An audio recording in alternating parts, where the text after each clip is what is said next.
Hey everyone, welcome to Chrissy's Corner.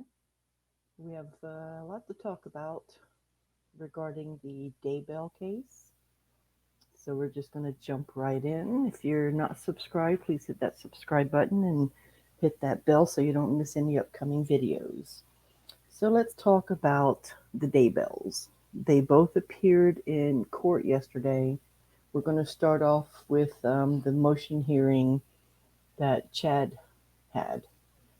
Um, the motion was brought on by prosecutors because if you guys remember, in October, the judge granted the motion for a change of venue.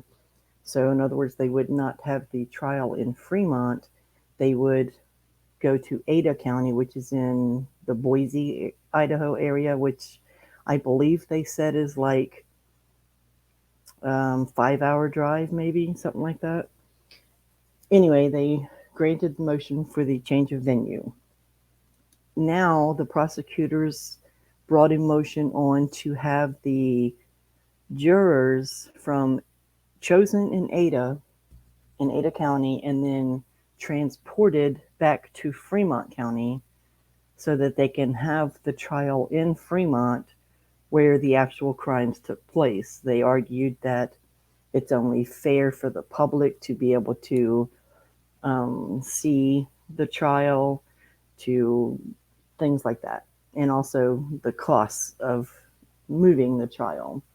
The prosecution, which was Rachel Smith, the one on the left here is the one who did all the talking. She's the one who argued this case, and boy, Mr. Pryor was not happy at all through this case. He kept objecting and expressing how he doesn't agree with this and he don't agree with that. But I mean, he may have won this one, I think, and I'll get to that in just a second. So first off, prosecutor brings in Abby Mace, who is the Fremont County clerk. She's the head clerk in charge of the budgets and all the other clerks in the courthouse. She went over a whole bunch of estimates and, gas mileage, hotels, food, pay rate, and everything to have the clerks go to Ada and have sheriff's department go to Ada, which I'm still not clear on why that would happen, because if the trial is going to be in Ada County, they have their own sheriff's department at the courthouse. Why would the sheriffs from Fremont have to go there? But I'm still not real clear on that one. But anyway, so she went through a whole list of things, and of course, Mr. Pryor objected to a lot of it and turned a lot of what she was saying around and saying that, that number is not necessary and blah, blah, blah. So that didn't go over too well. Then you have Lieutenant Travis Ruby, who is an Ada County Sheriff's Office.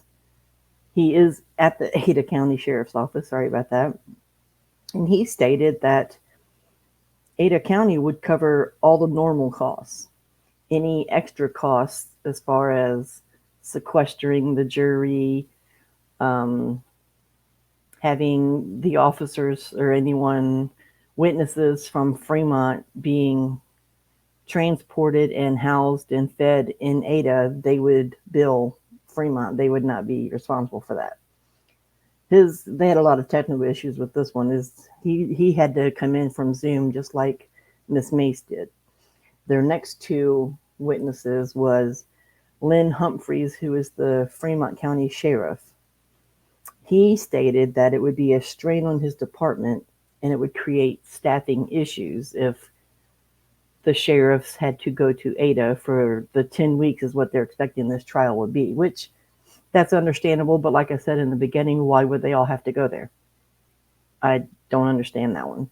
I mean, I'm sure a few of them because they have to be witnesses, but they wouldn't have to be there for the whole 10 weeks just when they were being called, which I guess you don't know when they're going to be called. So, okay, moving on. And then you have, this is, okay, I think I did that backwards. I sure did. I apologize. This guy here is Shane Turman. He's the chief of police in Rexburg. He said that it would be $231 per person per day for anyone to go to Ada. I got backwards there on my things. This one is Lynn Humphreys, the Fremont County Sheriff.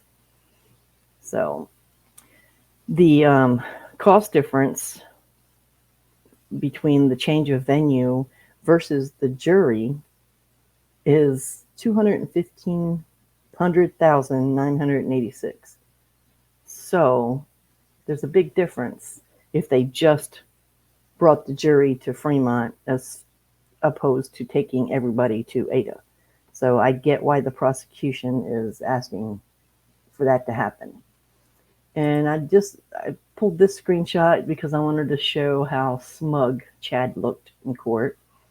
Right before this, Pryor looked over at the camera, and then he kind of cut his eyes, and then he turned to talk to Chad. So I'm assuming he's letting Chad know that the camera's there if he didn't already see it.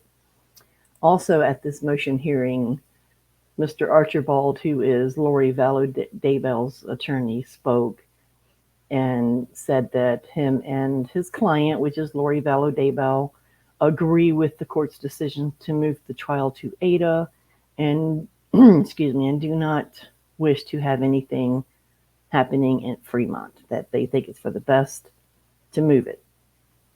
Now, another thing that was being argued is the fact that Lori did not waive her right to a speedy trial.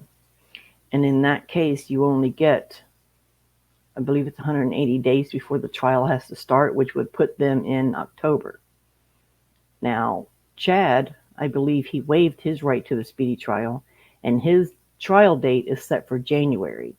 So if they're going to have a joint trial, which the court already has ruled on, I don't understand how they're going to make that happen. But at the end of Lori's arraignment, which we're going to get to next, the judge did say that he would get together with all the attorneys involved and they would try to agree on a date. But I got a feeling something's going to happen to cause a mistrial or something because of the date thing. But let's move on now. The judge did not rule on this motion. He took everything into advisement and he will make his ruling in the next week, I assume. And then also, Lori had her arraignment. Look at that smug look on her face. Her arraignment was because she was just released from the mental hospital and is now fit to stand trial. So they had to read all the charges to her, which let me read to you now. Maybe we'll get to that in a second. Okay, so they read all the charges to her, and then, I'm sorry, I don't have those in front of me. I thought I did. They read all the charges to her, and they asked her, they told her she had 3 choices. She can plead guilty, not guilty, or remain silent and allow the court to enter the plea of not guilty for her. And of course, she chose to allow the courts to enter the plea for her. And the plea was not guilty, of course. And in her arraignment hearing, the Westcotts, I believe their name is, who is the grandparents of JJ and Tylee, were in the gallery. And the minute the judge started reading out all the charges, the grandmother broke down in tears and was trying to make sure she was quiet. Also in the gallery was Annie Cushing, which is Tylee's aunt. I know you guys remember her. She has her own little analytics podcast and stuff like that. I believe she is Tylee's biological father's sister, if I remember right. And also was Melanie Pawlowski, which is Lori Vallow Daybell's niece, was in the gallery.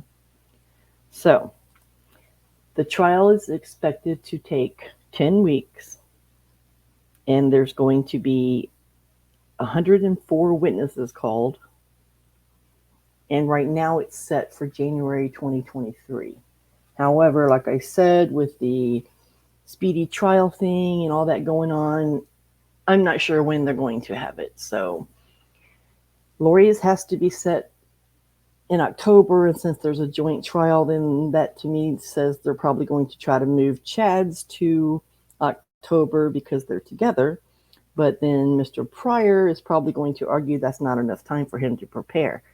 So I think we're going to have a big circus coming up in the near future, especially with the venue thing. So we'll try to keep our eyes open and keep you posted with all of that. And I'll make sure in the description I list all the charges against Lori so you can read them. Until then, we'll talk to you later, and thanks for watching.